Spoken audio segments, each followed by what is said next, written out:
Greetings, friend, and welcome. So glad you could join us for Bedtime Biographies, where together we unwind and drift away to the soothing accounts of truly remarkable lives. Our journey this evening begins in the 19th century. The air is thick with coal smoke, factories groan like tired giants, and a man with a famously unruly beard sits in the British Library, scribbling furious notes in the margins of books. His name, Karl Marx. His mission, to explain why the world felt so broken, and why, just maybe, it didn't have to stay that way.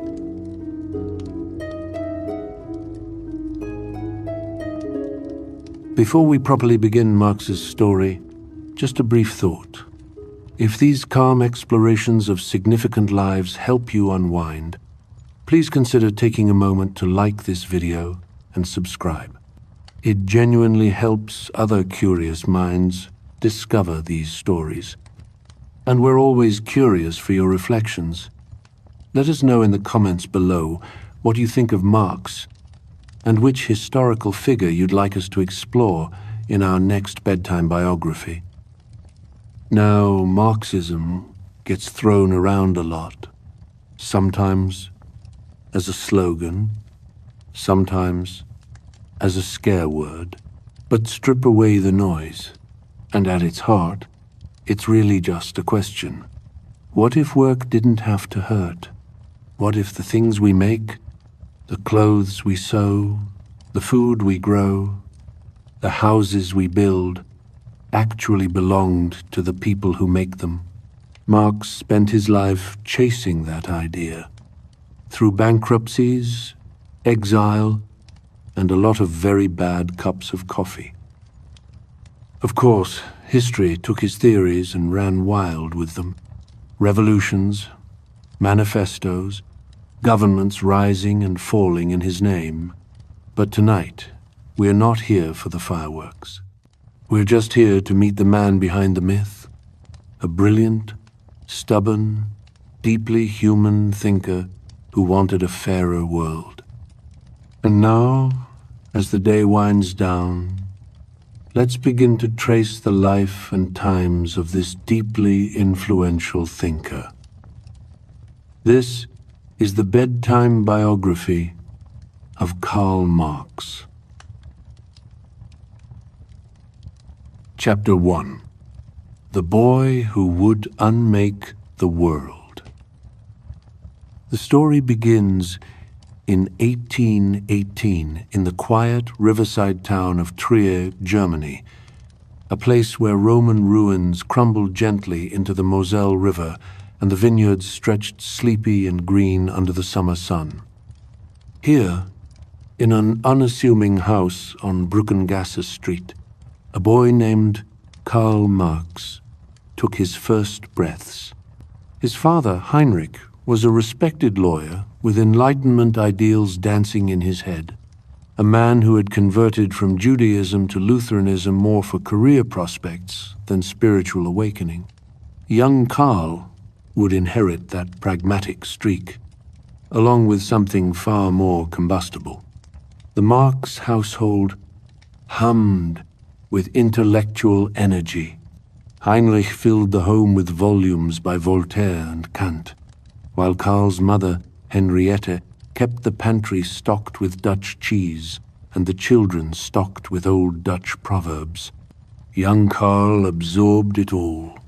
The books, the debates, the sense that the world might be reshaped by reason. By the time he reached the Friedrich Wilhelm Gymnasium, his teachers noted two things.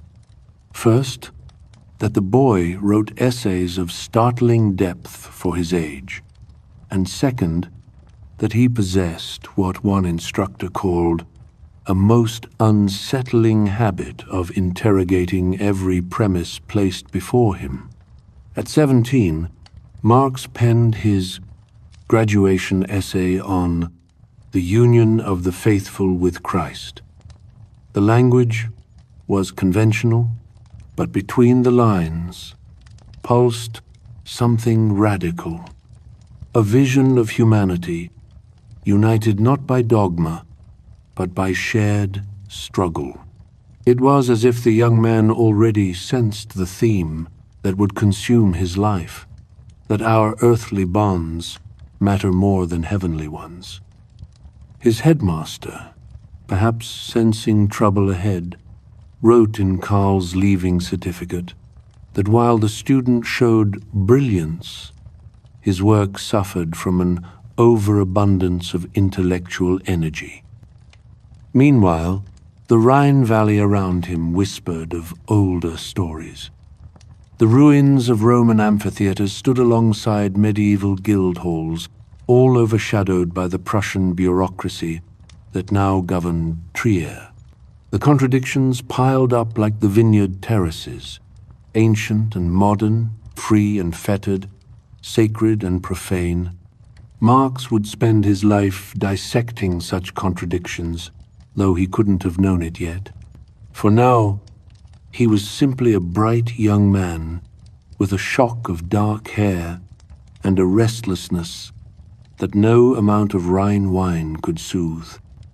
His father dreamed Karl would become a lawyer, respectable, comfortable, a continuation of the Marx family's hard-won bourgeois stability. But the boy who had grown up between Enlightenment books and Prussian censorship, between Jewish roots and Lutheran conversion, was already nursing questions too dangerous for courtrooms.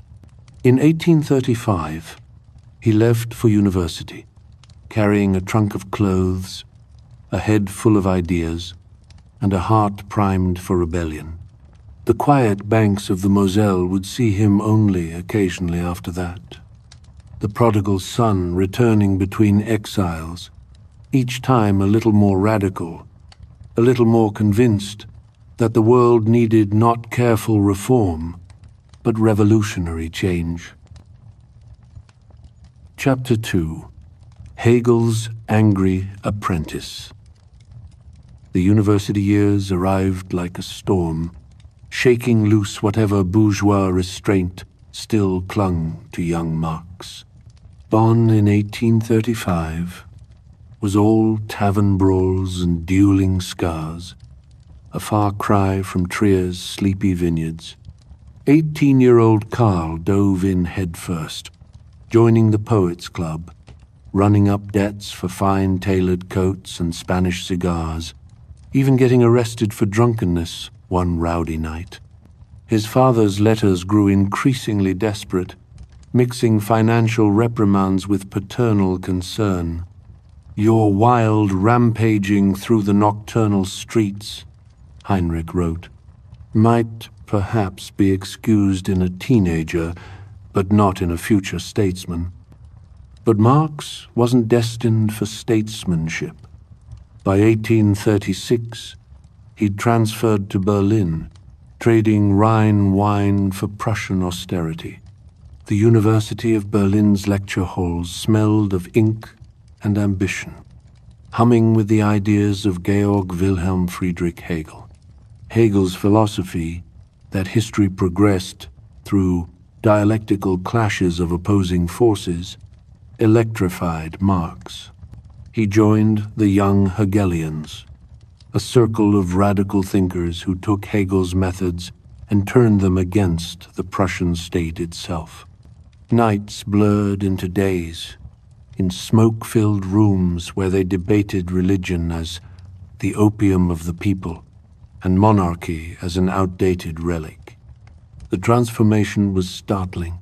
The law student who'd arrived in Berlin with dreams of a respectable career now scribbled passionate poetry about hellish darkness and the gods' downfall. His father, watching this philosophical rebellion unfold through increasingly erratic letters, grew frantic. "For God's sake," Heinrich pleaded, "when will you start living like a proper Christian and stop consorting with these atheistic intellectuals?" But Marx had already slipped his leash. He stopped attending law lectures altogether, letting his official studies wither while he devoured philosophy, history, and economics. By 1839, Marx was researching his doctoral thesis on ancient Greek materialism, a sly rebuke to the idealist philosophy dominating Germany. He submitted it not to conservative Berlin, but to the more liberal University of Jena, receiving his PhD in 1841 at just 23. The newly minted Dr. Marx imagined an academic career, but the Prussian government had other ideas. When his mentor Bruno Bauer was fired for radical